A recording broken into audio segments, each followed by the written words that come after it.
Assalamualaikum warahmatullahi wabarakatuh.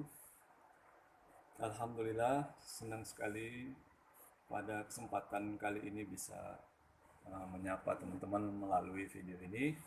Kali ini kita akan berbicara tentang Pilkada Kota Medan tahun 2020. Nah, pembicaraan mengenai ini sangat menarik untuk beberapa hal.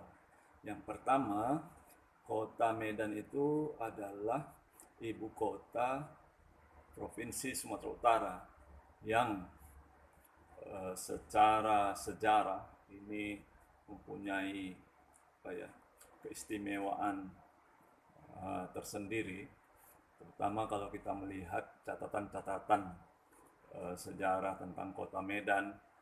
Medan pernah disebut sebagai tanah Delhi yang maju industri perkebunannya, terutama di awal abad ke-19, eh, industri tembakau. Nah, ini bisa kita lacak dalam catatannya John Anderson ketika dia melawat ke tanah Delhi dan keinginan dia membuka lahan perkebunan di sini. Yang kedua, Kota Medan ini dari segi luasnya itu termasuk kota ketiga terbesar di Indonesia setelah Jakarta dan Surabaya. Nah, luas wilayahnya itu antara lain itu ya, sekira 26.510 hektar. Ini cukup luas ya. Dihuni oleh sekitar 2.478.145 jiwa. Itu menurut BPS Kota Medan dalam angka 2017. Mayoritas penduduk Kota Medan ini adalah Muslim, sekira 64,53%, disusul oleh Kristen, Hindu, Katolik, Buddha, dan Konghucu, serta komunitas kepercayaan lainnya. Nah, dari sisi PAD, Kota Medan ini juga sangat menarik. Itu PAD-nya Kota Medan di tahun 2019 menurut laporan itu sekira 1,408 triliun. Sementara di tahun 2018 1,316 triliun. Jadi karena dia kota dengan pusat pertumbuhan bisnis dan industri, nah, maka dari itu dinamika sosial politik yang terjadi di sini itu menjadi perhatian daerah-daerah lain. Nah, hal yang ketiga yang menarik lagi adalah keikutsertaan salah satu peserta pemilu pada pemilu kada Kota Medan 2020 ini adalah menantu Presiden Jokowi, yaitu Bobi Nasution.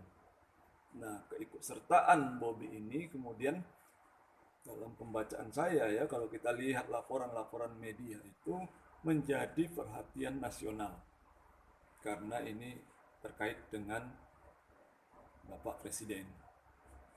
Nah, eh, itulah kira-kira kenapa Medan menjadi sangat menarik dibicarakan, terutama terkait kontestasi menantu presiden di pemilu kada Kota Medan 2020 ini. Oke, teman-teman sekalian. Kalau kita rujuk ya profil ya, bagaimana peserta pemilu Kota Medan tahun 2020 itu berdasarkan keputusan KPU ada pasangan nomor urut 1 yaitu Ahyar Nasution dan Salman Al-Farisi.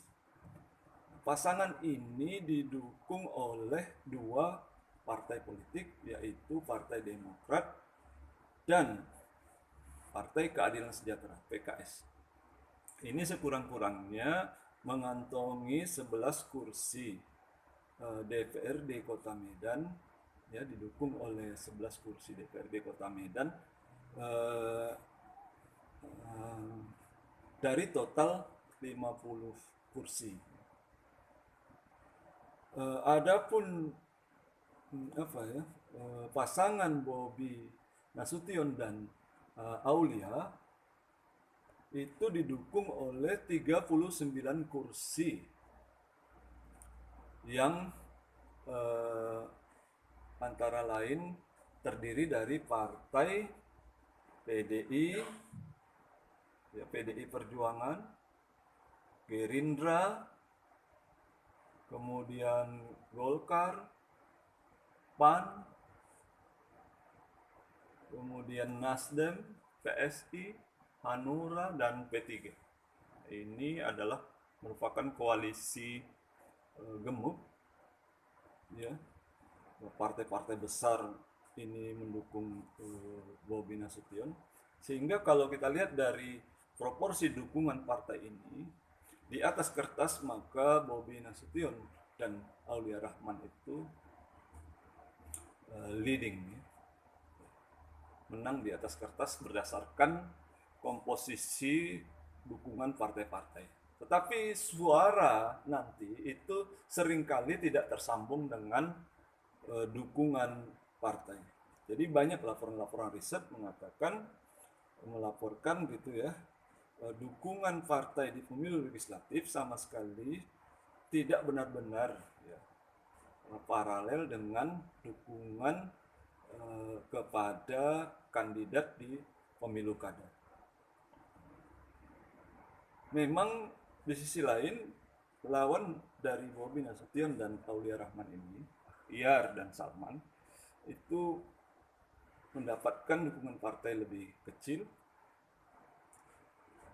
sehingga memang jelas sekali lagi berdasarkan kekuatan partai politik itu di atas kertas bisalah dianggap Bobi lebih unggul. Nah, itu berdasarkan pembacaan partai, dukungan partai-partai.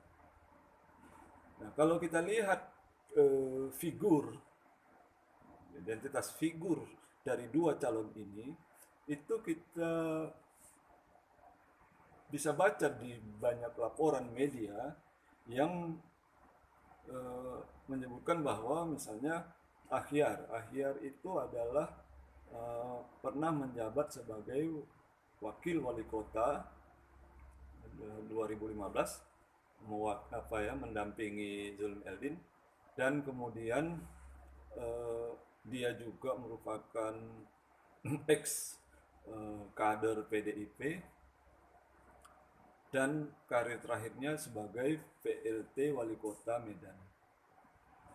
Sementara pendampingnya itu Salman Al-Farisi, pernah menjadi anggota DPRD dari PKS, DPRD Kota Medan, dan sempat juga menjadi anggota DPRD Provinsi Sumatera Utara.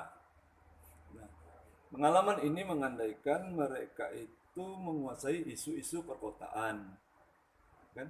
Menguasai isu-isu perkotaan dengan sejumlah pengalaman dalam rentang sekurang-kurangnya 10 tahun ini. Mereka dekat dengan isu-isu perkembangan kota.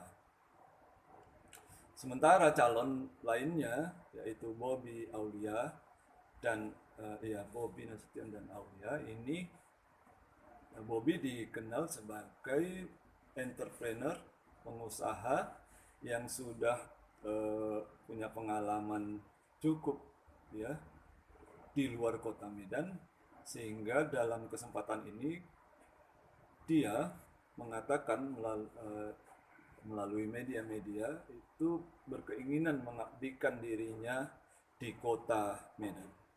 Nah,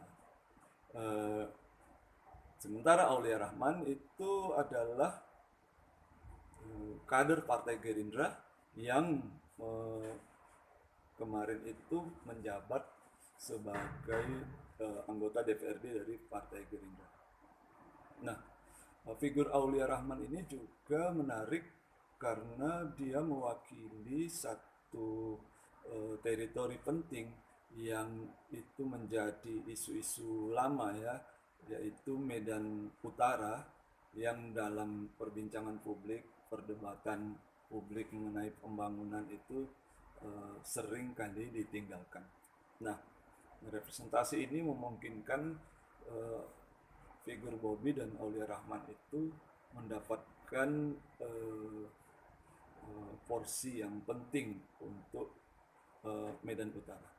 Meskipun begitu, tentu saja variabel-variabel lain itu bisa kita jadikan bacaan ya. Misalnya begini, misalnya isu-isu yang mereka ajukan kepada kita melalui media-media yang mudah sekali kita baca, cetak maupun online, yaitu misalnya Ahyar dan Salman itu memanfaatkan isu-isu nativisme. Nativisme ini perasaan atau pemikiran lebih memahami kota Medan. Mereka menyatakan misalnya dia lahir di Medan, besar tumbuh di Medan, sehingga mengetahui setiap inci perjalanan kota Medan. Nah, isu ini kemudian dieksplorasi dan dieksploitasi kepada publik untuk meyakinkan para pemilih agar memilih mereka. Tetapi figur Bobi ini juga tidak sederhana ya, karena platform milenial yang dia bawa, milenial terbuka terhadap kerjasama kolaboratif, kemudian mengandaikan program-program digital sentris gitu ya. Ini yang memang juga satu pengharapan penting yang bisa dijadikan bahan pertimbangan bagi masyarakat. Nah, meskipun begitu ya, pilihan-pilihan sangat tergantung kepada masyarakat Kota Medan. Apakah misalnya pengetahuan atau lahir, tumbuh, besar, dan mengklaim sebagai lebih tahu tentang setiap inci kota Medan ini penting untuk perkembangan kota, kemudian menawarkan janji-janji lainnya juga, atau masyarakat kota itu ingin satu perubahan yang lebih progresif karena diusung oleh tenaga-tenaga yang lebih muda. Ini juga bisa dijadikan pertimbangan karena memang kita bisa saja